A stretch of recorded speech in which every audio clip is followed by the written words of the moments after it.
All right, guys. Today we're talking about the spiritual realm. The spiritual realm. What is the spiritual realm? Do you know? Well, in this lesson, I'm going to teach you. But first, you have to subscribe to my channel. That's your ticket to watch this lesson. If you watch this lesson without having a ticket, well, then I'm gonna have to tell God on you, okay? And that's not going to be good. So make sure you get your ticket to this lesson. Okay, so when we talk about, something spiritual, what does that mean? Well, that means we're talking about something unseen, right? Something not physical, right? I mean, like my microphone, for example, is a physical object, right? You can see it, you can touch it, right? Can you hear that? Maybe I should whisper into my microphone. Should I make the rest of this video just whispering? Smash like if you want me to make a whispering video in the future. Okay.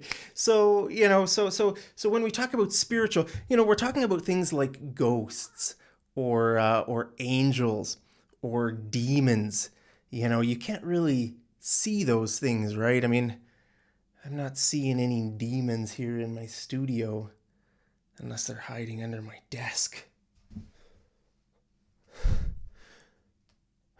Guys, I saw a demon under my desk.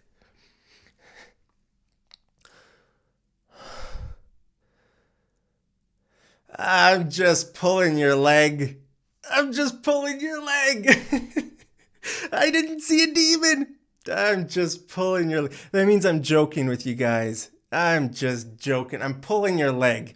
I'm pulling. It means I'm just tricking you. I'm just joking with you. I didn't actually see a demon, but maybe in the future, a demon will come here just to, just to spite me. Just to spite me means just to sort of to get back at me for making fun of the demon. I hope not.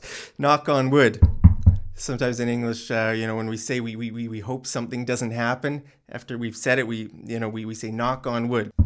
So my desk here is wood, so I can knock on wood. Hope that no demons will come into my studio. Okay, so sometimes people talk about humans, right? Human beings as having three parts. Okay, a body, a soul, and a spirit. Okay, now what's the difference between a soul and a spirit? To be honest, I have no idea. You're going to have to teach me this one. Okay, so let me know down in the comments what the difference is between a soul and a spirit. I know what a body is. Okay, I have a body. Do you have a body? Okay, I'm sure you have a body. I'm just not sure what the difference is between a soul and a spirit. Okay, so now what about realm? Okay, we talked about the word spiritual. Now, what about the word realm? Well, when we talk about realm, we're talking about like a kingdom or a domain or dimension. Okay, imagine if you're a king. Okay, if you're a king, you have a lot of territory that you control, right? You could call that your kingdom or your domain. Now, when we talk about the spiritual realm, a word that we might use is dimension. Okay, dimension.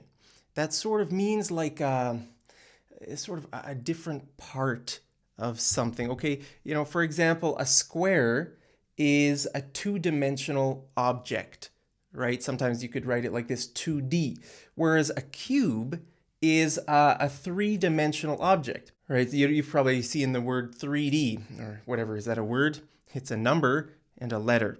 Not sure if that's a word. Okay, like maybe you've gone to a 3D movie, right? Where you wear some glasses, special glasses or something, and you see the movie in 3D, right? That's a very different experience than just watching a normal movie, right? I think I've seen a 3D movie maybe once, a long time ago, once in my life. You wear those special glasses and, it just seems everything seems a bit more real. Everything seems a bit more scary, right? So you can call that 3D, right? The D stands for dimensional. Okay, maybe you didn't know that. Smash like if you didn't know that 3D stands for three-dimensional. Okay, so when we're talking about the people in, or we don't use the word people in like the spiritual realm. Like, who lives in the spiritual realm? I mean, people live, we're not people, like we can use the word beings. I mean, not human beings. Humans are beings too, right? Humans are human beings, but when we talk about, like God or angels or demons, we don't really, they're not human beings. They're beings. They're like spiritual beings. Okay. So this is really the only word, we use to talk about the people, in the spiritual realm, the things. Things isn't the right word, entities. I don't know. Really, the only word we have is being. Okay, so God is a being. Angels are beings. Demons are beings. Okay. Now, most people who believe in the spiritual realm are religious, right? I mean, most people are. So very often we can use these two words interchangeably. Okay, I mean, they're different words, but very often they're sort of used interchangeably. Okay, now I would say the main difference between these words is that when we use the word spiritual, we're talking about like a person's belief. Okay, sort of what they believe. Whereas when we use the word religious, we're talking more about like the practice side of the person's belief. Like maybe you go to church, or maybe you pray 5 times a day, right? Then we're sort of talking about the practice, the practical aspects of a religion. Okay, so I would say that's the main difference. But you might hear someone say this: I'm spiritual, but not religious. Okay, I'm spiritual, but not religious. I've met a lot of people like this. If you go to India or Thailand, all the tourists that you meet, especially like the younger people who go to those places, almost everybody that I've met says this, I'm spiritual, but not religious, right? They don't want to be sort of labeled as religious, but they do want to be like spiritual. It sort of has the idea of being enlightened, right? If someone is spiritual, you don't meet there, in all my travels, I haven't met very many real atheists. Right? A real atheist is like a person who doesn't believe in God, doesn't believe in the spiritual realm, right? If that's you, let me know down in the comments. But, it's in my travels, in my experience, it's rare to meet people who are like real atheists. I don't believe in God. I don't believe in angels or demons. Like most people believe in sort of something mystical, but even if they're not religious. Okay, so that's why people say this: I'm spiritual, but not religious. Okay, now you might meet someone who says something like this: I am a non-practicing Muslim. Okay, back when I was in college, like 15 years ago, wow, I'm getting old. Okay, so back when I was in college, like 15 years ago, I had a friend who was this, okay, a non-practicing Muslim. Okay, he called himself a Muslim, but he didn't pray, he didn't fast. He went to the bar a lot. He loved drinking beer and watching sports and eating hamburgers, right? Hamburgers have pork, so most Muslims don't drink alcohol, don't eat pork. But, they're all different kinds of people, right? So you could say he was a non-practicing Muslim. Okay, now another word for that is the word nominal. Okay, so if you're a nominal Muslim or a nominal Christian or a nominal Buddhist, that just means you don't take your religion very seriously. For example, a nominal Christian might go to church once a year, maybe on Christmas or maybe at Easter.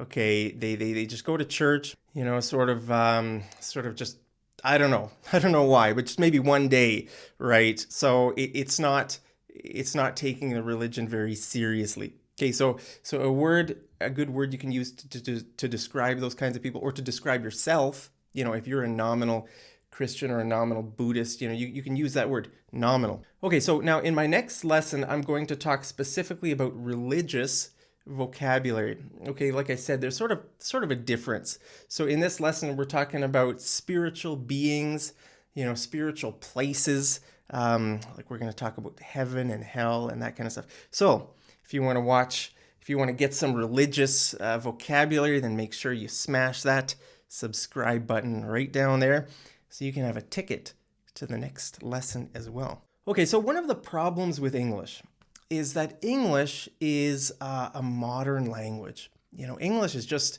a few hundred years old, right? But most religions are, really old, like thousands of years old, right? So some of the language that is in those religions, it's just hard to translate into English. Okay, for example, I read the Quran a few months ago, and I found this word, Jinn.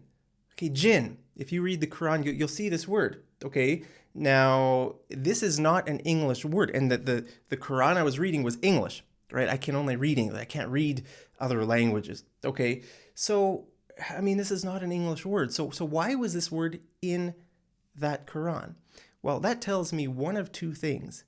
Either the translators don't know what a jinn is, okay, or they do know what a jinn is, but there's just no English word for that. Okay, so it's very common, right? When you're translating languages, sometimes there's just no word. English, I think English is really bad for that. Tell me if there's a word in your language that there's no English equivalent for.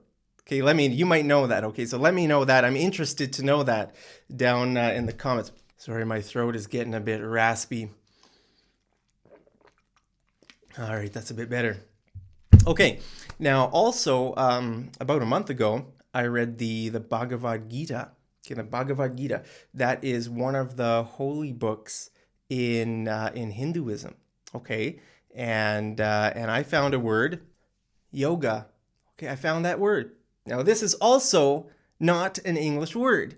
Okay, it's a word in Sanskrit, right? In ancient Sanskrit is like the mother language of the modern, like Hindi and Urdu and maybe even Bengali, I'm not sure. Okay, so Sanskrit is like the old language. So if you want to read like the real Hindu scriptures, you'd read it in Sanskrit. Okay, so this word is not an English word. Okay, but because this is such a common thing, it has become an English word.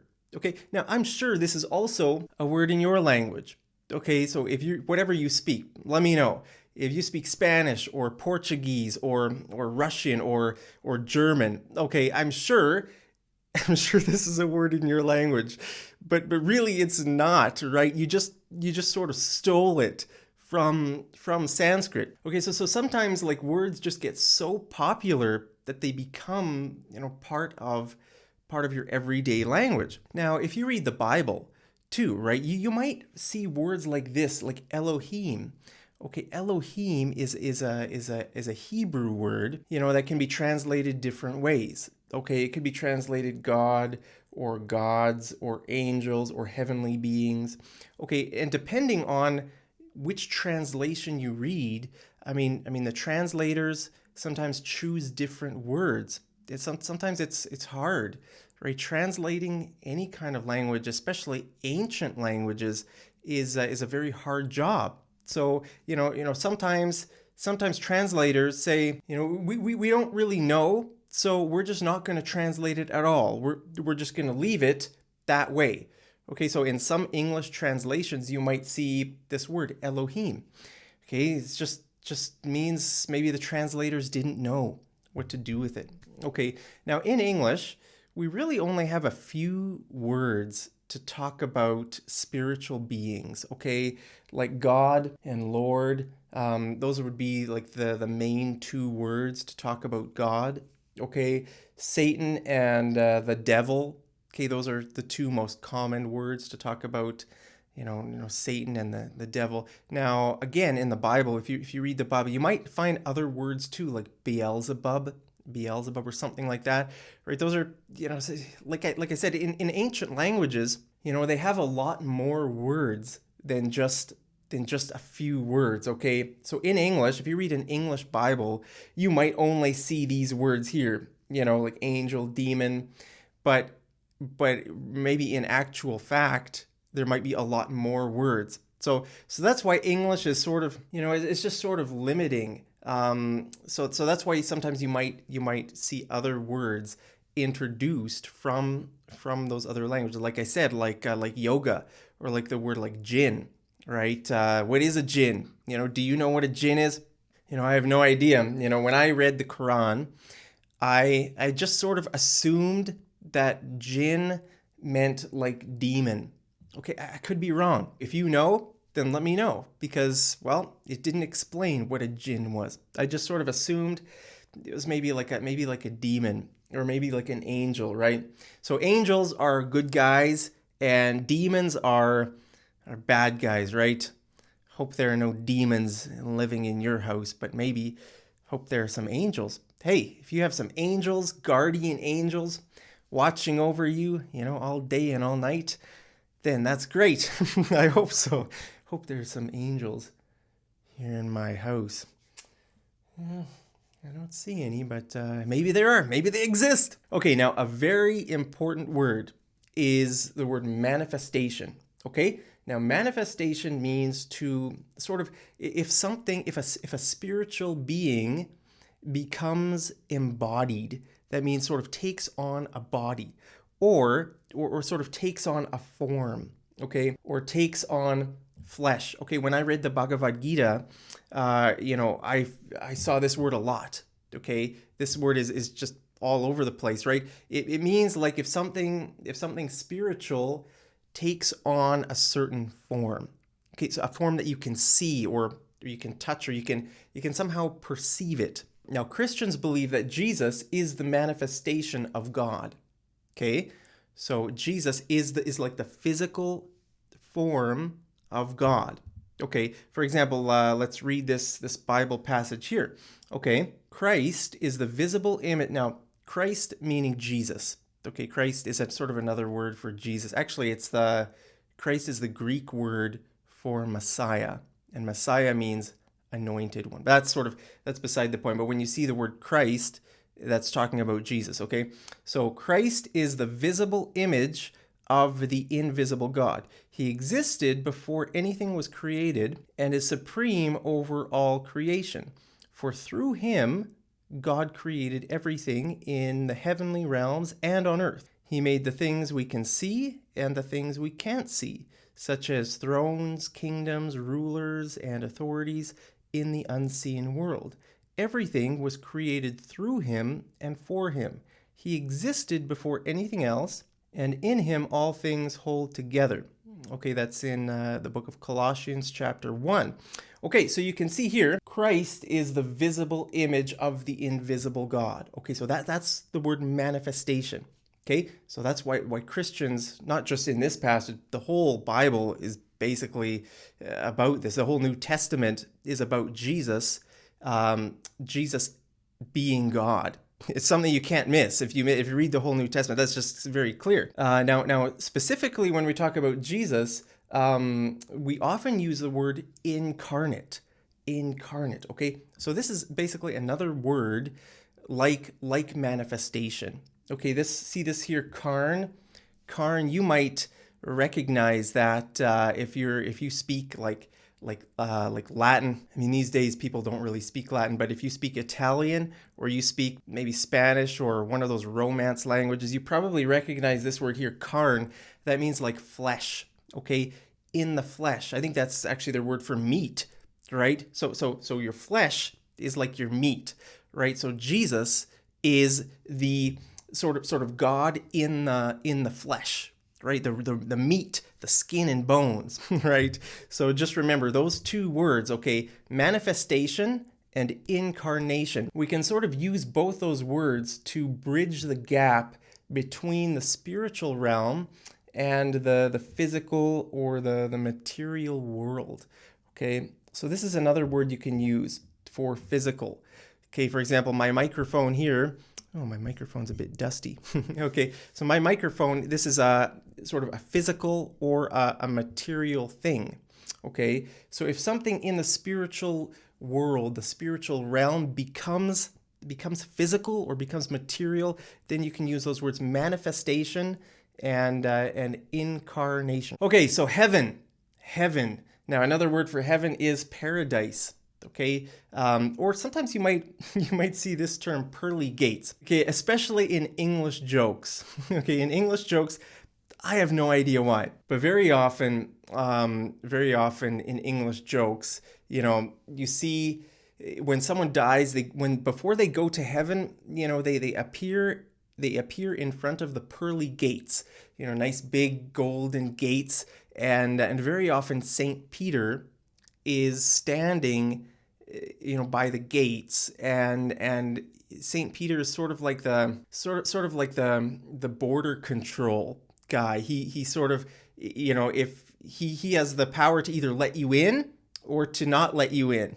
I don't know where this idea came from, but very often in English jokes, when someone dies, they go and they find themselves before the pearly gates, and they have to talk to Saint Peter. Okay, so those are some common words we use to talk about heaven. Now with hell, probably the most common one is hell, right?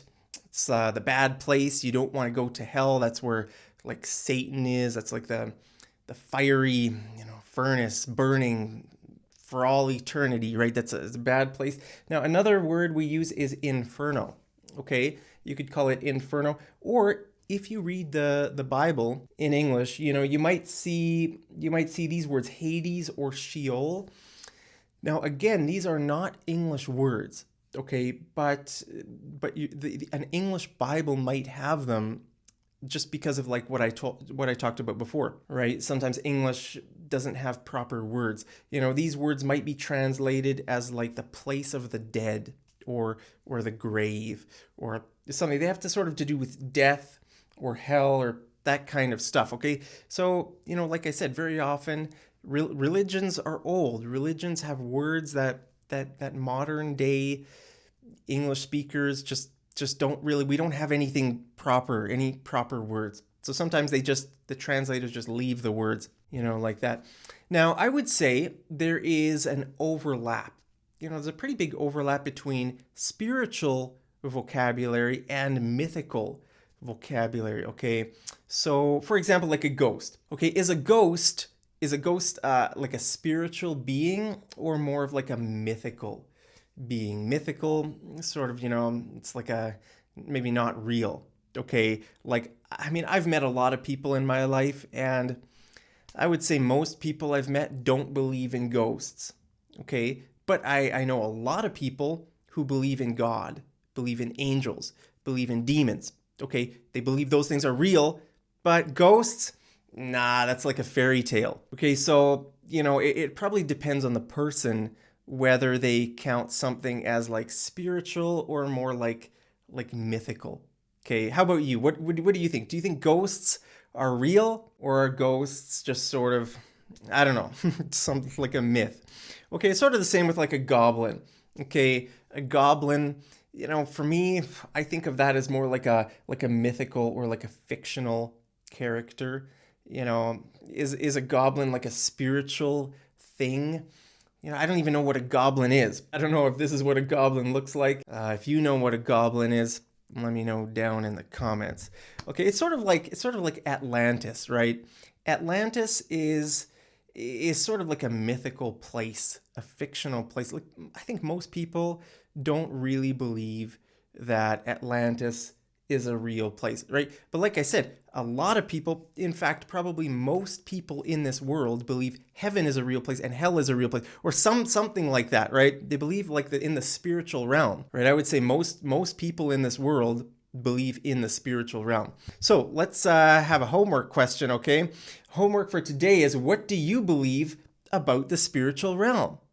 Okay, it's very interesting, maybe very hard question, homework question, but I'm interested to know, what do you believe about the spiritual realm? Is it real? I mean, maybe you don't even believe in the spiritual realm, or maybe you are 100% atheist, meaning you don't believe in heaven, hell, angels, demons, whatever. Let me know that down there. But if you do believe in the spiritual realm, then let me know. What do you believe about it? I'm interested in reading your comments down there. Hey, hope you guys are having a great day. Hope you learned something in this lesson. And like I said, my next lesson is going to be about religious vocabulary. So stay tuned for that. Have a great day, and I'll see you guys over in the next episode of Mad English TV. Take care.